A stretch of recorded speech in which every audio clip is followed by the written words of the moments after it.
안녕하세요, 여러분. 그 많던 시간은 누가 다 먹었을까? 박안서 작가님의 책을 읽어드리겠습니다. 박안서 작가님은 1931년 경기도 개풍에서 태어났다. 숙명여고를 거쳐 1950년 서울대 국문과에 입학했으나 6.25 전쟁으로 학업을 중단했다.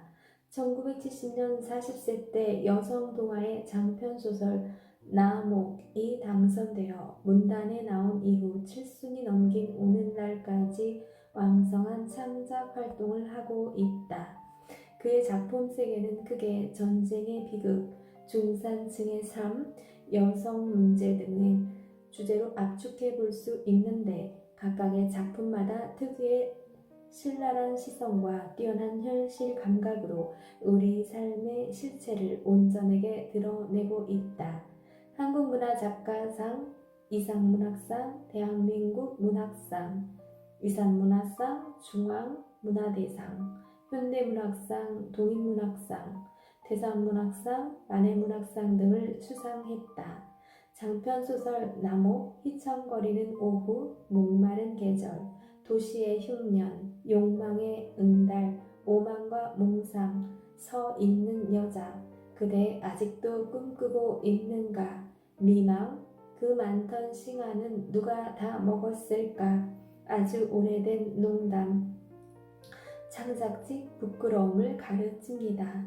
배반의 여름, 엄마의 말뚝, 꽃을 찾아서 저문 날의 사파, 한 말씀만 하소서, 너무도 쓸쓸한 당신, 수필집 꼴찌에게 보내는 갈채, 혼자 부르는 합창, 여자와 남자가 있는 풍경, 살아있는 날의 소망, 한길 사람 속, 나는 왜 작은 일에만 분개하는가, 어른 노릇, 사람 노릇, 기행문 모독이 있습니다.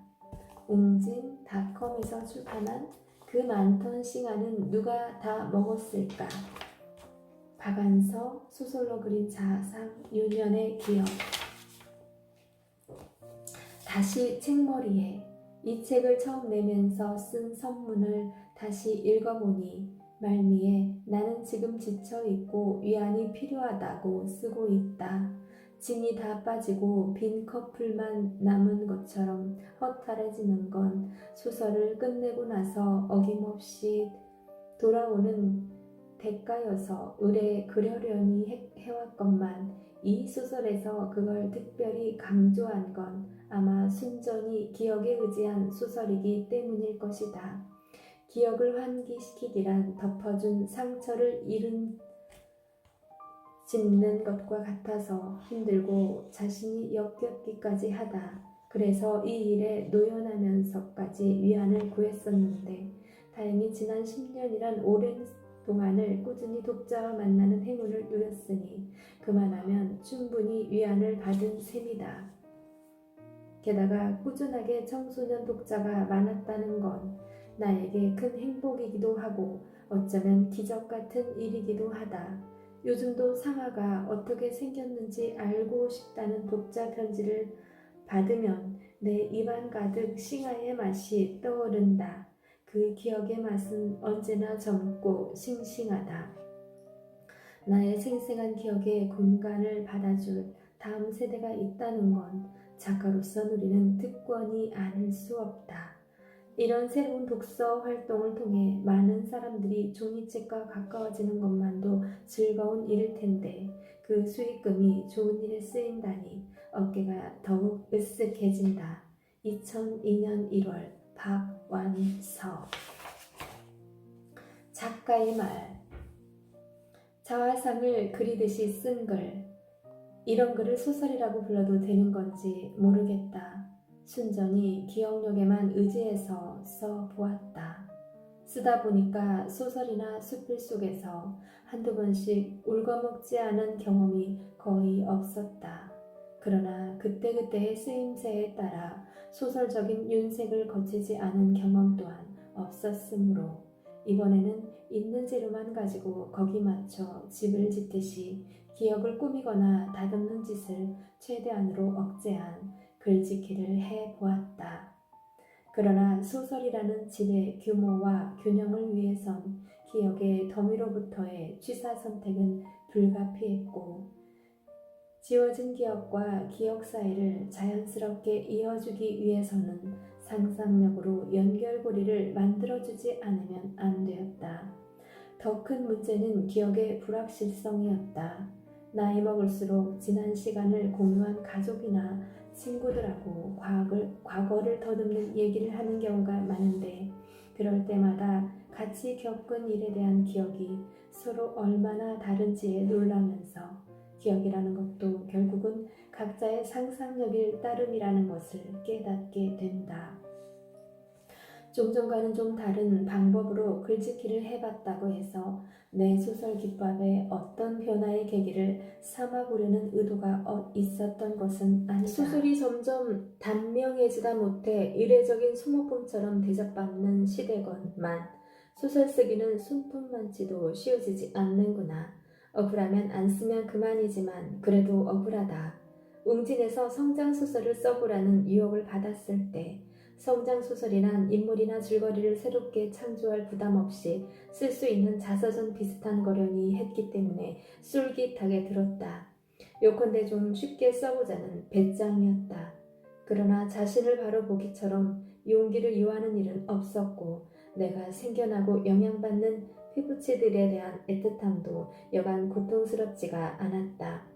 뼛속의 짐까지 다 빼주고다시피 힘들게 쓴 데 대해서는 아쉬운 것 투성이지만 40년대에서 50년대로 들어서기까지의 사회상 풍성, 풍속, 인심 등은 이미 자료로서 정형화된 것보다 자상하고 진실된 인간적인 증언을 하고자 내 나름의 최선을 다했다는 걸 덧붙이고 싶다.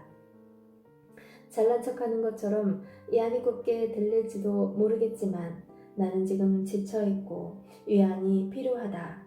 기껏 활자봉해나 가중시킬 일회용품을 위해서 이렇게 진을 빼지는 않았다는 위안이. 오랫동안 기다려준 웅진에 감사한다.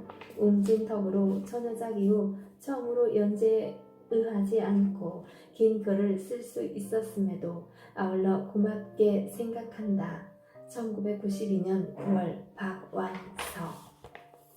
그 많던 시간은 누가 다 먹었을까? 1. 야성의 시기. 늘 코를 흘리고 다녔다. 콧물이 아니라 누렇고 차진 코여서 훌쩍거려도 잘 들어가지 않았다. 나만 아니라 그때의 아이들은 다들 그랬다. 어른들이 아이들을 싸잡아서 코올리게라고 부른 것만 봐도 알 수가 있다.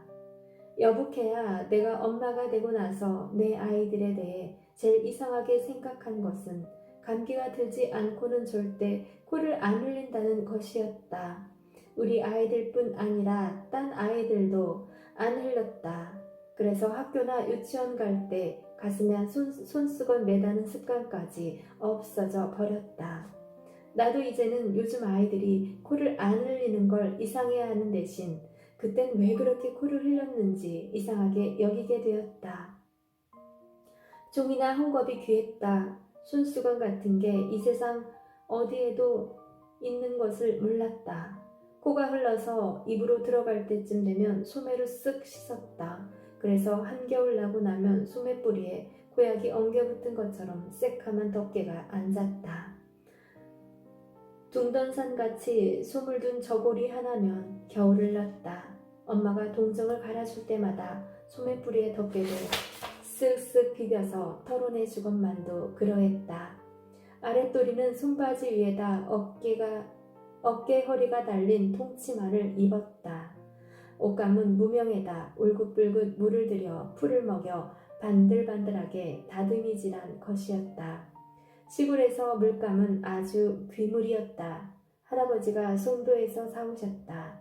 내가 태어난 고장은 개성에서 남서쪽으로 20리가량 떨어진 개풍군 청교면 묵송리 박적골이라는 20호가 채 안 되는 벽촌인데 마을 사람들은 개성을 송도라고 불렀다. 어린 나에게 송도는 꿈의 고장이었다. 물감뿐 아니라 고무신이나 참빗이나 금박댕기나 식칼이나 홈이나 낫도 다 송도에 가야만 살 수가 있었다. 딴 집에선 여자들이 송도에 다녔다. 우리 집에선 할아버지하고 삼촌들만 송도에 다닐 수가 있었다. 그게 딴 집하고 우리 집하고의 차이였다. 여자가 송도에 못 가는 집이 박적골에서 우리 집 말고 또 한 집이 있었다.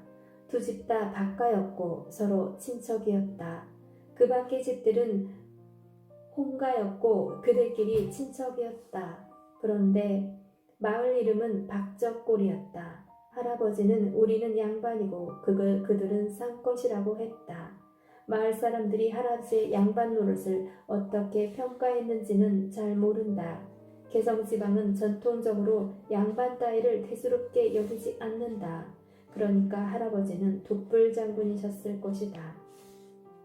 할아버지 때문에 송도 나들이가 자유롭지 못한 우리 집 여자들도 마음으로부터 할아버지에게 승복하고 산 것은 아니었다. 언젠가 할머니에게 양반이 뭐냐고 물어봤더니 픽 웃으면서 개파라 두냥 반이란다 하고 말씀하셨다. 할머니는 입이 걸었다. 우스운 소리도 잘하셨다. 그러나 할아버지 앞에선 설설기는 신용을 했다. 할아버지는 집안 여자들을 송도에만 안 보낸 게 아니고 논이나 밭에도 안 내보냈다.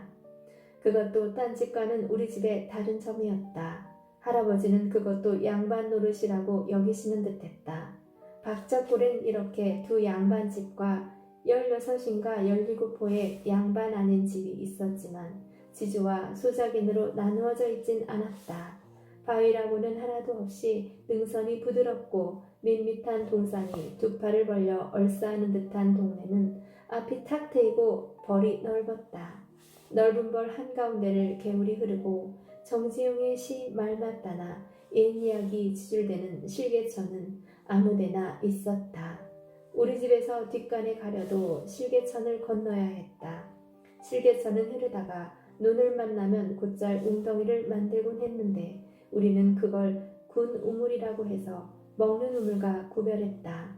지금 생각하니 소규모 저수지가 아니었던가 싶다. 거의 흉년이 들지 않는 넓은 농지는 다 우리 마을 사람들 소유였다. 땅을 독차지한 집도 땅을 못 가진 집도 없었다. 다들 1년 먹을 양식 걱정은 안 해도 될 자장농들이었고 부지런했다. 그런 고장에서 18살까지 자라는 동안 이 세상에 부자와 가난뱅이가 따로 있다는 걸 알 기회가 없었다. 농부들과 손잡고 딴 동네를 가볼 기회도 그리 많지 않았다. 넓은 앞벌로는 아무리 멀리 나가도 딴 마을이 나오지 않았다. 뒷동산을 넘어야만 이웃마을이 나왔고 이웃마을의 풍경도 별로 신기할 게 없었다. 옆구리에 텃밭을 낀 집들이 산기슭에 안겨 있었고 넓은 벌을 풍성한 치맛자락처럼 거느리고 있었다. 사람들은 다들 그렇게 사는 줄만 알았다. 아무리 고개를 넘고 내를 건너도 조선 땅이고 조선 사람밖에 없는 줄 알다가 처음 들은 딴 나라 이름은 덕국이었다. 아주 오랜 훗날에야 덕국이 우리가 아니고 우리가 독일이라고 부르는 나라라는 걸 알게 됐지만 그걸 모를 때도 내가 들은 최초의 외국은 나에게 충분히 신비로웠다. 할아버지가 송도에서 물감을 사오시는 것은 대개 추석이나 설을 앞둔 무렵이었는데 이건 덕국 물감이다 라고 따로 꺼내놓은 물감은 네모난 봉지에 들어있었는데 빨간 물감에는 빨간 종이로 파란 물감에는 파란 종이로 표시가 돼 있었다. 우표 딱지를 대각선으로 접은 것만한 네모난 표시는 반들반들하고 선명해서 꼭 진한 꽃잎을 문 것만 같았다. 나는 아무것도 모르면서 그 덕국 물감만 보면 가슴이 울렁거렸다. 그건 아마도 내가 최초로 맡은 문명의 냄새, 문화의 예감이었다. 우리 집 여자들은 할머니도 엄마도 숙모들도 다들 덕국 물감에는 사죽을 못 썼다. 그걸 사온 할아버지는 그 어느 때보다도 위엄에 넘쳤고 그런 할아버지에 대한 며느리의 존경은 비굴과 아부에 가까웠다. 언제나 며느리들이 시아버지를 마음으로부터 공경한 건 아니었다. 웃음거리로 삼을 때도 있었다. 할아버지는 걸음이 재고 화가 날 때 무엄한 말로 하면 방정맞다 싶을 정도였는데 안채로 그렇게 급하게 들어오신다는 것은 불호령이 떨어질 징조였다. 며느리들이 황황히 일손을 놓고 또 무슨 벼락이 떨어지나 기다리는 순간에도 슬쩍슬쩍 농담들을 했다. 그런 농담은 우리 엄마가 제일로 잘했다. 여보게 부엌에서 밥이 타나 보이? 라고 엄마가 숙모의 귀에 대고 수군대면 숙모는 웃음을 참느라 사색이 되곤 했다. 부엌에서 진짜 밥이 타고 있어서가 아니라 그건 주걱턱이라는 할아버지의 별명과 관계가 있었다. 수염이 길게 자라지 못하고 고슬고슬 엉겨붙어서 약간 튀어나온 듯한 턱을 더욱 밥주걱처럼 만들고 있었다. 그러니까 며느리들이 덕국 물감을 사오신 할아버지에게 표한 최대의 경의는 실은 할아버지의 인격과는 무관한 요새 말로 하면 외제 선호 같은 게 아니었을까. 나는 속으로도 겉으로도 할아버지를 두려워하지 않았다. 3살 때 할아버지를 여인 나에 대한 할아버지 자애는 각별했다. 나를 볼 때 할아버지는 봉이 눈이 살짝 처지면서 그 안에서 뭔가가 자글자글 끓고 있다는 것을 어린 마음에도 느낄 수가 있었다. 아마도 그건 애간장이 녹도록 불쌍히 여기는 마음이었을 테지만 나는 중대한 약점이라도 작은 것처럼 여겼다. 아무리 고약한 짓을 해도 역성 들어 죽겠거니 믿었다. 할아버지는 믿고 일부러 말썽을 부리지 않았지만 안 계실 때는 현저하게 불이 죽었다. 언젠가 할머니가 할아버지한테 당신이 너무 오냐오냐 하니까 제 버릇이 저 모양이라고 당신만 안 계시면 제가 얼마나 고분고분해지는지 아니냐고 타박을 하신 일이 있었다. 그때는 할아버지는 무섭게 화를 내셨다. 애가 믿는 데가 없어서 풀이 죽은 게 그렇게 보기 좋습니까? 그렇게 보기 좋아 하고 버럭 역정을 내시면서 할머니 면전에 삿다질까지 하셨다. 그러나 할아버지는 나들이가 잦으셨다. 송도뿐 아니라 친척이나 친구의 대소사에 가족을 대표해서 빠지지 않고 참석하시는 듯했다. 늘 흰옷만 입으셨기 때문에 집안 여자들은 그 수발이 큰일이었다. 특히 버선을 기워대는 일이 여간 아니었을 것이다. 자다 깨면 엄마와 숙모들이 흐릿한 등잔불 밑에 둘러앉아 버섯볼을 대면서 두런거리는 소리를 들을 수 있었다. 할아버지 버섯은 내가 종종 머리에 써볼 정도로 컸다. 한번 출타하시면 며칠 만에 돌아오실 적도 있었지만 할아버지를 기다리는 것은 어린 나에게 가장 큰 낙이었다. 사랑마루는 울타리 없는 바깥마당에 면해 있었다. 아래 윗간으로 나누어진 사랑채는 마루도 길어서 가운데 기둥이 있었다. 그 가운데 기둥을 한 팔로 안거나 기대고 앉아 있으면 동그 밖으로 난 달구지길이 저 멀리 산목롱이 아스라이 사라지는 지점까지 바라볼 수 있었다. 흰 옷이란 얼마나 좋은 것인지 초가지붕마다 뿜어올린 저녁 연기가 스멀스멀 먹물처럼 퍼져 길과 논밭에 숲풀과 동산의 경계를 부드럽게 지워버려 마침내 잿빛 하늘을 인 거대한 한 덩어리가 되었을 때도 흰옷 입은 사람이 산모퉁이를 돌아오는 것은 잘 분간이 되었다. 그러나 마을 사람들은 다들 흰옷을 입었다. 특히 송도 나들이를 갈 때는 때도 안 묻은 고운 흰옷으로 호사를 했다. 그래도 나는 할아버지와 딴 사람이 헷갈리지 않았다. 할아버지의 독특한 거림거리는 말로 표현할 수 없었지만 강렬한 빛으로 직통으로 나에게 와 박혔다. 우리 할아버지다! 라고 생각하자마자 나는 총알처럼 동구 밖으로 내달았다. 단 한 번도 착각 같은 건 하지 않았다. 숨을 헐떡이며 열렬하게 매달린 할아버지 두루마기 자락은 다듬이질이 잘 돼 늘 칼날처럼 차게 서슬이 서 있었다. 그리고 송도의 냄새가 묻어 있었다. 나는 그 냄새가 좋았다. 그러나 할아버지는 곧 오냐 내 새끼 하면서 번쩍 안나 올렸고 그의 품은 든든하고 입김은 훈훈했다. 할아버지의 입김에선 언제나 술 냄새가 났다. 나는 할아버지의 훈훈함과 함께 그 술 냄새 또한 좋아했다.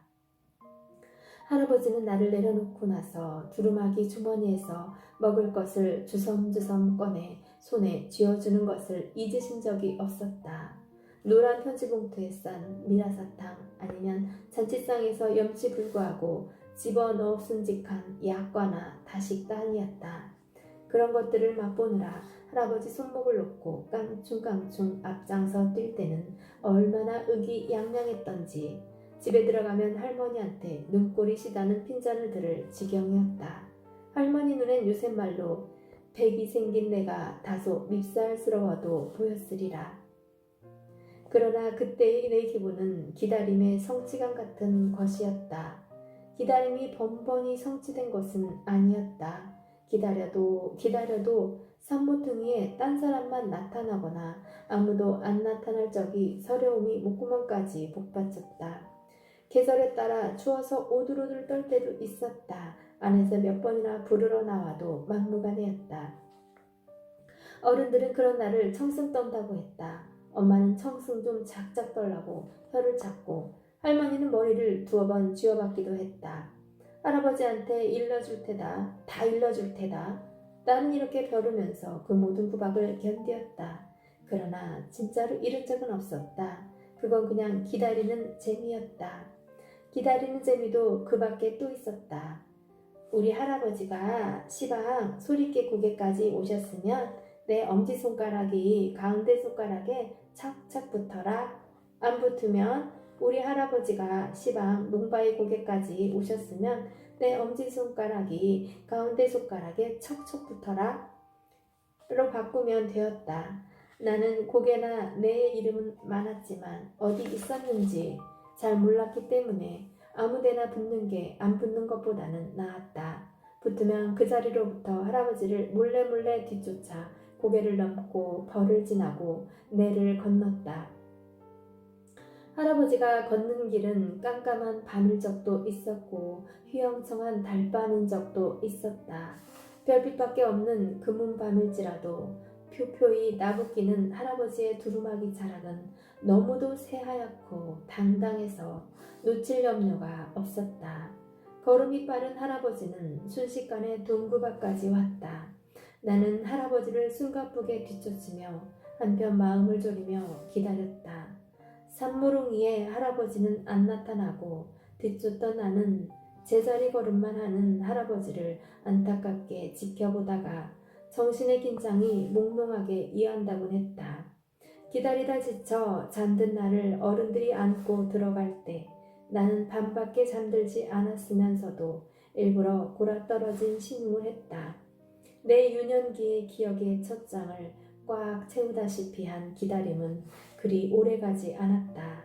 할아버지는 어느 날 뒷간에서 넘어지신 채 못 일어나고 고래고래 소리를 질러 사람을 불렀다.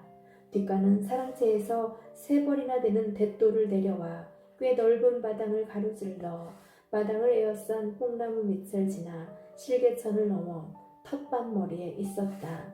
누군가 지나가던 사람이 연통을 해서 식구들이 온통 황황히 달려나가 할아버지를 간신히 사랑채에다 뉘었다. 동풍이라고도 했고 동풍은 못 낫는 병이라고 했다. 특히 뒷간에서 걸린 동풍에는 약이 없다는 걸 아무도 의심하지 않는 듯했다. 할아버지는 그 시절에 선비가 흔히 그랬듯이 한방에 대한 소양이 상식 이상이어서 자식들 약방문도 순순해고 약초를 수집해 환약 같은 걸 만들어서 약장에 보관하고 있다가 동네에 급한 환자가 생기면 내주곤 하셨건만 자신의 병에 대해선 일찍언이 단념하고 화만 냈다. 할머니는 사랑해서 똥요강을 가지고 나올 때마다 할아버지의 역마살을 비롯해 술 좋아하고 친구 좋아하는 집까지 온갖 비행을 중얼중얼 나열해가며 꼴 좋다는 식으로 비아냥거렸다. 집안에 먹구름이 끼고 특히 나는 쭉지 떨어진 새처럼 초라해졌다. 할아버지를 여인 것은 3살 때라 아무것도 생각나지 않지만 할아버지가 동풍으로 무력해지신 걸 보는 것은 나에게 두 번째의 아버지 상실이었다. 설상가성으로 같은 해 엄마가 서울로 오빠 뒷바라지를 하러 떠났다. 오빠는 면수제지에 있는 4년제 수학교를 졸업하고 송도로 가서 2년을 더 다녀 그때 개정된 학제로 6년 동안의 초등교육을 마쳤다. 숙부들은 다 4년제 수학교만 나왔는데도 마을에서 유일하게 신학문을 한 청년이었기에 할아버지는 오빠가 송도에서 2년 더 배운 걸 굉장한 고학력으로 여기셨다. 서울의 더 높은 학교에 간다는 것은 집안 형편에도 벅찼지만 장손에 대한 기대에도 어긋났다. 그때 두 숙부는 다 혼인을 해서 한 집에서 같이 살았건만 이상하게도 그때까지 자녀 간에 소생이 없었다. 할아버지는 우리 남매를 장중보옥에 비유하시곤 했는데 덜컥 동풍까지 걸리셨으니 장손이자 유일한 손자인 오빠를 너른 세상으로 내보내기보다는 옆에 끼고 집안의 대를 잇고 선영을 지킬 의무를 훈도하고 장가도 일찍 드리고 싶으셨을 것이다. 그러나 엄마는 어른들하고 한마디 상의도 없이 오빠를 서울의 상업학교에 보냈다.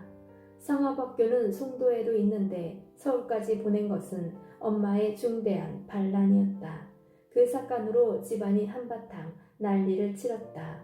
혼자 된 맏며느리가 아들 공부를 핑계로 시부모 모시는 걸 포기한다는 것은 당시로서는 있을 수 없는 일이었다. 노인들의 심적 타격도 컸고 무엇보다도 집안 망신이었다. 할아버지가 그 작은 동네에서나마 양반 노릇을 제대로 하려면 양반의 채통에 어긋내지 않게 집안을 다스려야 했다. 누가 알아주건 말건 할아버지는 우리 집안은 그 마을에서 모범적으로 살아야 할 책임이 있다고 믿고 계셨다. 할아버지는 몹시 노했고 엄마는 의무를 포기한 대가로 더 많은 것을 포기해야만 했다. 그러나 자식을 어떡하든지 서울에서 길러야 되겠다는 것은 아무도 못 말릴 엄마의 숨은 신앙이었다. 엄마는 우리가 도예지에서만 살았어도 아버지가 그렇게 일찍 세상을 뜨지 않았다고 굳게 믿고 있었다. 그런 엄마의 생각엔 나도 훗날 철들고 나서 동의할 수밖에 없었다. 아버지는 형제중 가장 체격이 좋았고 잔병 한 번 치른 적이 없는 건강체였다고 한다. 그런 분이 어느 날 갑자기 복통으로 대굴대굴 구르는 것을 할아버지는 당신의 약방문에 의한 생약 한약으로만 다스리고 할머니는 무당집에 부닥거리를 하는 사이에 마침내 기지사경에 이르렀다. 그때서야 엄마는 단호히 아버지를 달구지로 송도까지 싣고 갈 수가 있었다.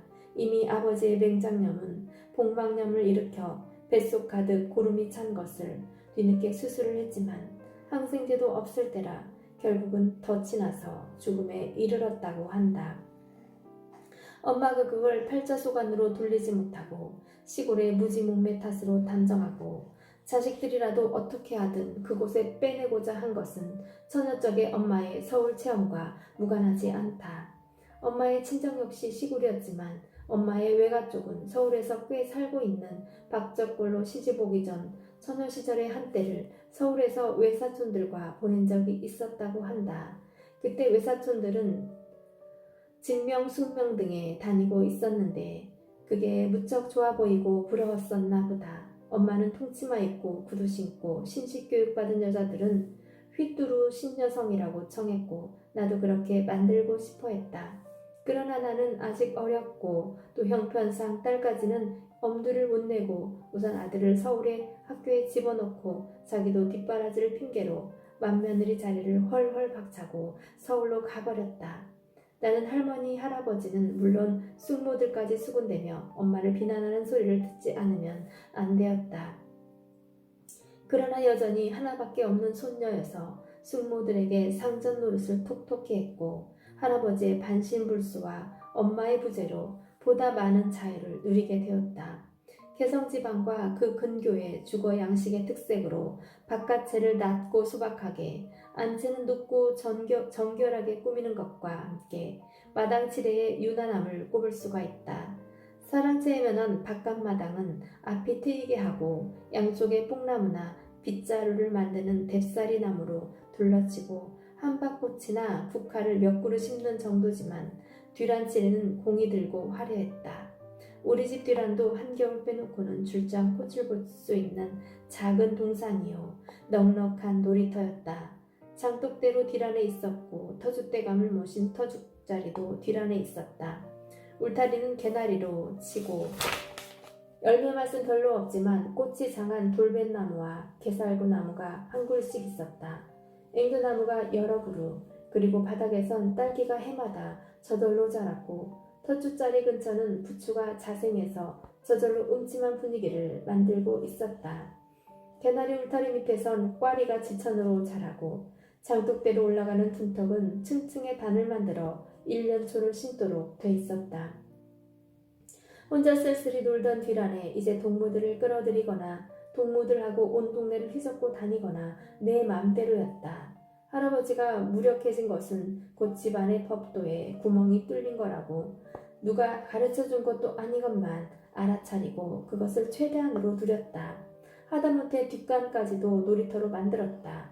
할아버지가 뒷간에서 넘어져서 반실불수가 되셨기 때문에 뒷간에서 넘어지면 어떡하나 겁을 먹은 것도 잠시고 뒷간은 내 유년기에 추억어린 놀이터 중에 가장 환상적인 놀이터였다.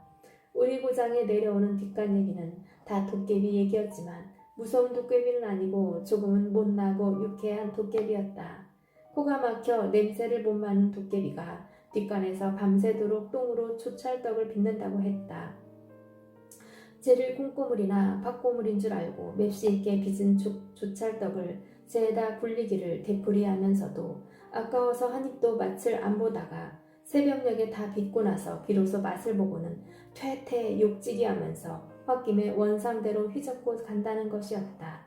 만일 한창 그 일에 열중하고 있을 때 기침을 안 하고 뒷간문을 열면 도깨비를 들킨 게 무안해서 얼른 조찰떡 한 개 잡수 하면서 그 중에서 제일 큰 걸 내놓는데 안 먹으면 무슨 해코지를 할지 모른다는 것이었다. 도깨비 얘기 말고 이런 것도 있었다. 동진한 팥죽을 맛있게 쏜 며느리가 한 그릇 먹는 것만으로 감질이 나서 식구 몰래 한 그릇 덮어가지고 뒷간으로 갔더란다. 며느리보다 앞서서 팥죽을 몰래 먹으려고 뒷간에 왔던 시아버지가 며느리가 들이닥치자 놀라서 팥죽 그릇을 얼른 머리에 썼다고 한다. 며느리 또한 임기응변으로 아버님 팥죽 잡수세요 하면서 가져온 팥죽을 앞으로 내밀자 시아버지와 애야 난 팥죽 안 먹어도 이렇게 팥죽 같은 땀이 흐르는구나 했다는 것이다. 두 이야기는 다 뒷간에 갈 때 반드시 문 앞에서 인기척을 내라는 걸 훈계하기 위해 어른들이 흔히 해주던 얘기였다.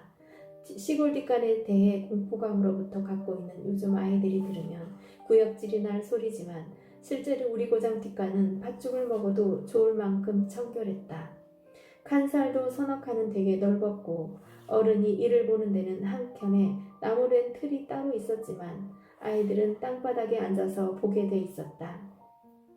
아이들이 똥을 뒤는 헛간 같은 흙바닥은 뒤쪽이 낮아서 똥이 자연히 낮은 대로 굴러떨어지게 돼 있었지만 깊지는 않았고 그 얕은 곳에 아궁이에 재를 갖다 버리는 곳을 겸하고 있었다. 물색 없이 키만 큰 사람은 똥친 막대기라고 하듯이 아주 긴 나무 막대기를 끝에 네모난 나무 판자가 달린 똥치는 막대기가 준비돼 있어 아이들도 자기가 눈 것을 잿더미 속으로 밀어넣을 수가 있었다. 뒷간의 그런 구조를 모르면 도깨비가 조찰떡에 콩고물 팥고물을 묻힌 얘기도 물론 이해하지 못하리라. 어른들은 어른들대로 조석으로 뒷간 마당을 쓸어 선명한 쌀이빗자루 자국을 내놓았다. 퇴비와 함께 인분을 거름으로 쓸 때였다. 농토에 비해 인구가 적어 늘 인분이 딸렸다. 뒷간에 재를 갖다 버리는 것도 인분을 안 보이게 하려는 목적과 함께 인분의 걸음으로써 효용 가치와 분한을 늘리려는 목적도 있었을 것이다. 어떤 때는 송도까지 나가서 인분을 사오는 수도 있었다. 그럴 때마다 개성 깍쟁이들은 오줌똥에다 물을 타서 똥찌개 수요를 늘려서 팔았다고 욕들을 하곤 했다. 그렇게 욕하는 사람 또한 개성 깍쟁이여서 마실 갔다가도 오줌이 마려우면 제 집 밭머리에 와서 누지 남의 밭에는 누는 법이 없었다. 어려서 그런 계산까지 한 것은 아니건만도 뒷간에 갈 때는 동무들하고 때로 몰려갔다. 소꿉장난을 하다가 한 아이가 술래잡이를 할래? 하면 우르르 따라 하듯이 누군가 뒷간에 가자 하면 똥이 안 마려워도 다들 따라가서 일쟁이 동그란 엉덩이를 까고 앉아 힘을 주곤 했다. 계집애들도 치마 밑에 엉덩이를 쉽게 깔 수 있는 풍차 바지를 입을 때였다. 대낮에도 뒷간 속은 어두시큰해서 계집애들의 흰 공둥이가 뒷간 지붕에 덜 여문 박을 으스름 달밤에 보이는 것처럼 뽀얗고도 몽롱했다. 엉덩이는 깠지만 똥이 안 마려워도 손에 날 것은 없었다. 줄르런히 앉아서 똥을 누면서 하는 얘기는 왜 그렇게 재미가 있는지 가히 환상적이었다. 옥수수 먹고 옥수수같이 생긴 똥을 누면서 값은 내 누렁이가 새끼를 6마리나 낳았는데 누렁이는 한 마리도 없고 검둥이하고 흰둥이하고 흰바탕에 검정점이 박힌 것밖에 없으니 참 이상하다는 따위 하찮은 얘기가 그 어둑시큰하고 격리된 고장에선 호들갑스러운 탄성을 지르기도 하고 옥식을 재미난 상상력을 불러 일으키기도 했다. 그러나 무엇보다도 뒷간에서는 잘생긴 똥을 많이 누는 게 수였다. 똥은 더러운 것이 아니라 땅으로 돌아가 오이 호박이 주렁주렁 열게 하고 수박과 참외의 단물을 오르게 한다는 것을 우리는 알고 있었다. 그래서 본능적인 배설의 기쁨뿐 아니라 유익한 것을 생산하고 있다는 긍지까지 맛볼 수가 있었다. 뒷간도 재미있지만 뒷간에서 너무 오래 있다 나왔을 때에 세상의 아름다움은 유별났다. 텃밭 부성기와 풀숲과 나무와 실개천에서 반짝이는 햇빛이 너무도 눈부시고 처음 보는 것처럼 낯설어 우리는 눈을 가느스름하게 뜨고 한숨을 쉬었다.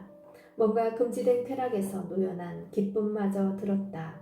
훗날 학생 입장 불가의 영화를 교복의 흰 깃을 안으로 구겨놓고 보고 나와 세상의 밝음과 낯설음에 접할 때마다 나는 유년기의 뒷간 체험이 되풀이되고 있는 것처럼 느끼곤 했다.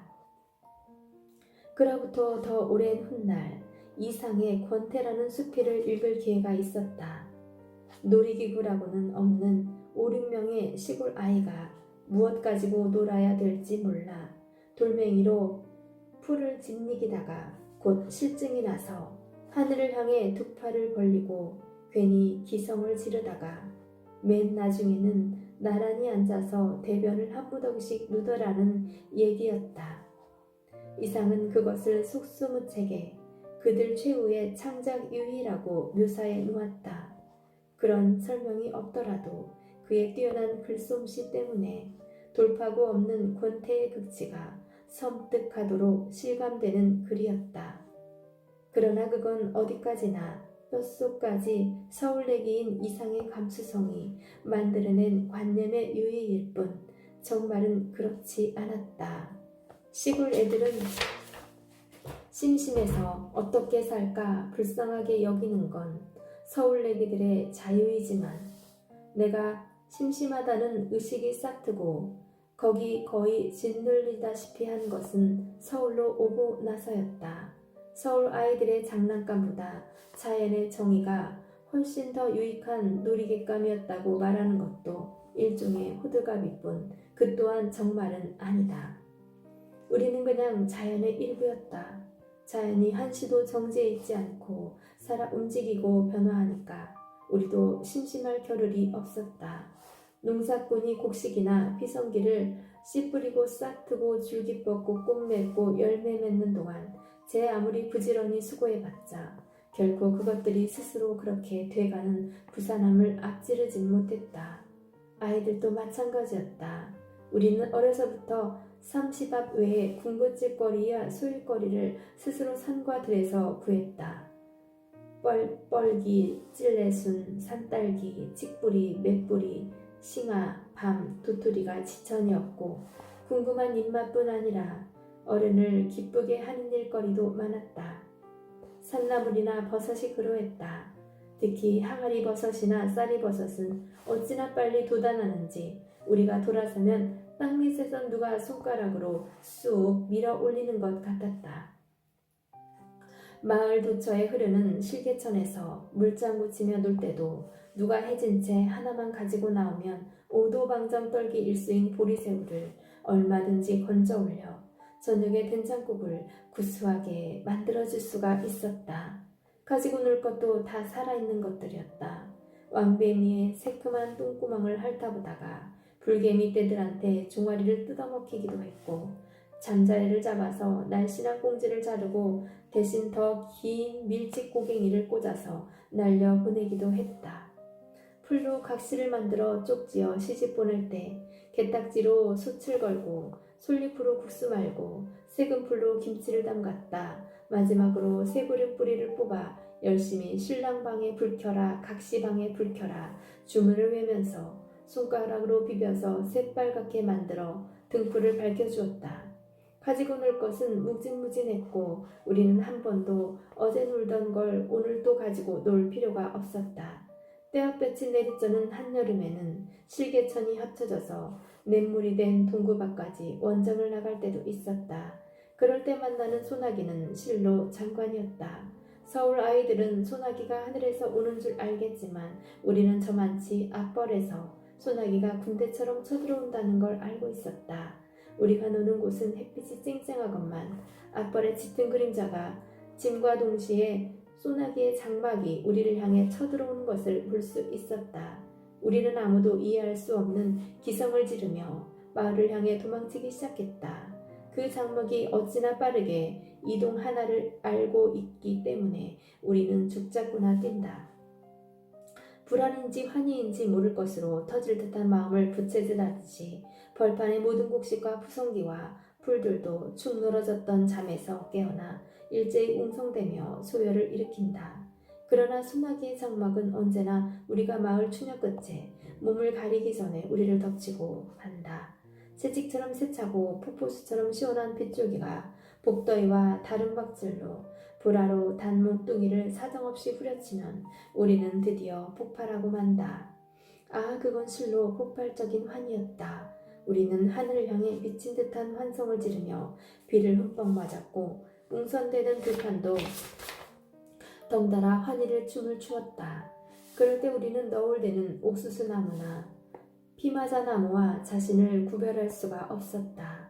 환희뿐 아니라 비에도 자연으로 왔다. 내가 최초로 맛본 비의 기억은 앞뒤에 아무런 삭간도 없이 외따로인 채 당한 풍경만 있다. 엄마 등에 엎여 있었다. 막내라 커서도 어른들에게 잘 엎였으니 5살 때쯤이 아니었을까. 저녁 노을이 유난히 새빨겠다. 하늘이 낭자하게 피를 흘리고 있는 것 같았다. 마을의 풍경도 어둡지도 밝지도 않고 그냥 딴 동네 같았다. 정답던 사람도 모닥불을 통해서 보면 낯설듯이 나는 참을 수가 없어서 울음을 터뜨렸다. 엄마는 내 갑작스러운 울음을 이해하지 못했다. 나 또한 설명할 수가 없었다. 그건 순수한 피해였다. 그와 유사한 체험은 그 후에도 또 있었다. 바람이 유난히 을씨년스럽게 느껴지는 저녁나절 동무들과 헤어져 홀로 집으로 돌아올 때 홍시 빛깔의 잔광이 남아있는 능선을 배경으로 텃밭머리에서 너울대는 수수 이삭을 바라볼 때에 비애를 무엇에 비길까? 그때만 해도 엄마 등에 엎였을 때하고는 달리 서러움을 적당히 고조시키고 싶어 꾀까지 썼다. 어떻게 하면 저 수수 이삭을 건들 때니 더 슬프고 쓸쓸하게 보일까? 그 적당한 시점을 잡느라 길을 낮춰보기도 하고 고개를 요리조리 돌려보다가 풀숲에 아예 누워버리기도 했다.